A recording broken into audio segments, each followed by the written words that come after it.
Behind me is Canterbury Cathedral, sometimes called England in Stone. It's one of Europe's finest examples of the style we call Gothic.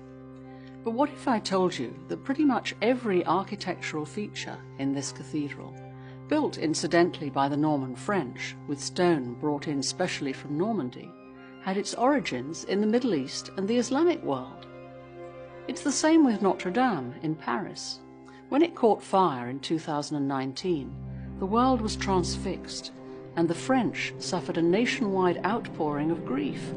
"Our identity is going up in flames," they cried, without any notion of their cathedral's backstory. That's when I decided to write a book about how Islamic architecture shaped Europe. So let's take a quick architectural journey to see how cultures and religions interact and interweave in all kinds of ways that challenge assumptions we may make about our national history and heritage.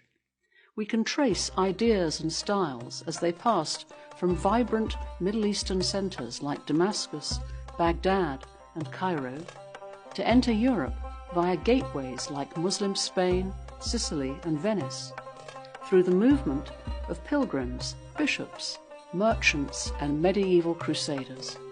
It's a rich tale of cultural exchange that will help you see some of Europe's and even America's iconic landmarks with new eyes.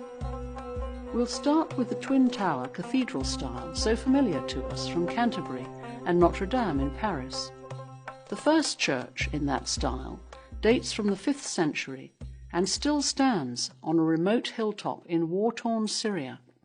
It's called Qalb Lawze, meaning heart of the almond, and it's just one among thousands of churches scattered over the wild and magical hills west of Aleppo. These churches were built to serve the Byzantine settlements, known today as the Dead Cities. Syria in stone, you could say, and collectively they represent the transition from Roman paganism to the zeal of early Christianity. When the first Muslims arrived in Syria, adopting Damascus as their capital, they absorbed and learnt from the earlier Byzantine, Hellenistic, and Persian civilizations, gradually synthesizing their architectural styles into something new and distinct. Among these early Muslim innovations were trefoil arches, triple arches, first seen inside the Muslim shrine of the Dome of the Rock in Jerusalem, then developed further in Muslim Spain at the Córdoba Mesquita, where they were elaborated into decorative cinquefoil arches, that's with 5 arches instead of 3, and multifoil arches. They covered every surface with great energy and flair. The early Muslims loved arches. "The arch never sleeps," runs the proverb. As for the pointed arch, that first entered Europe thanks to Amalfi merchants in Italy, trading with Cairo. Inspired by the pointed arcades of the Ibn Tulun Mosque, they funded the same style in their new cathedral. When a visiting Benedictine abbot saw the style, he liked it so much that he ordered the same for his monastery at Monte Cassino, as did the abbot of Cluny in France, even importing the same craftsmen and materials to make sure they got it right. Once Cluny, the most powerful church in all Europe, had them, the fashion was set. Soon, Europe's medieval Gothic cathedrals, like Canterbury and Notre Dame, were covered in pointed and trefoil arches, inside and out, just like London's Big Ben and the Houses of Parliament were covered with them centuries later, after the fashion came back in the Gothic revival. Early Muslims pioneered the use of ribbed vaulting in the ceilings of mosques and palaces, using their deep understanding of complex geometry. They discovered how to cleverly disguise the structural elements, the ribs, by covering them in decoration. Their technique was brought to Europe by Muslim masons via Muslim Spain and Norman Sicily, and was then further refined over the centuries by Christian craftsmen till it reached the peak of perfection in the fan-vaulted ceiling of King's College Chapel in Cambridge. Medieval stained glass in cathedrals like Chartres and Canterbury was shipped into Europe from Syria, the world leader in glass production.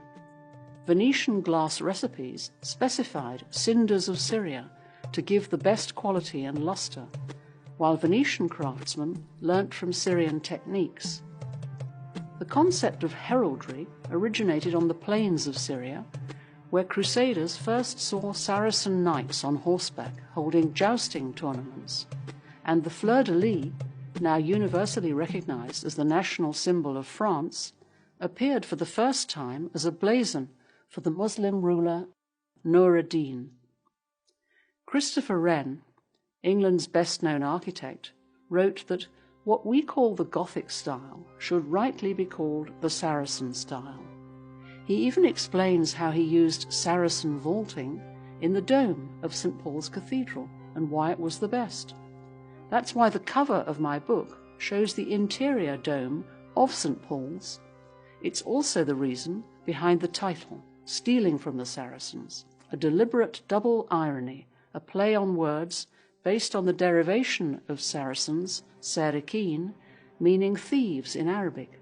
In other words, isn't it crazy that we in Europe called Arab Muslims thieves when actually we took a lot of ideas from them? The bottom line is that no one has a monopoly on ideas. Everyone's contribution needs to be acknowledged, no matter where it comes from. No one owns science, just as no one owns architecture. Cultures are intertwined, and everything builds on everything else. I'm Diana Dark, in collaboration with the Amir Stein Center.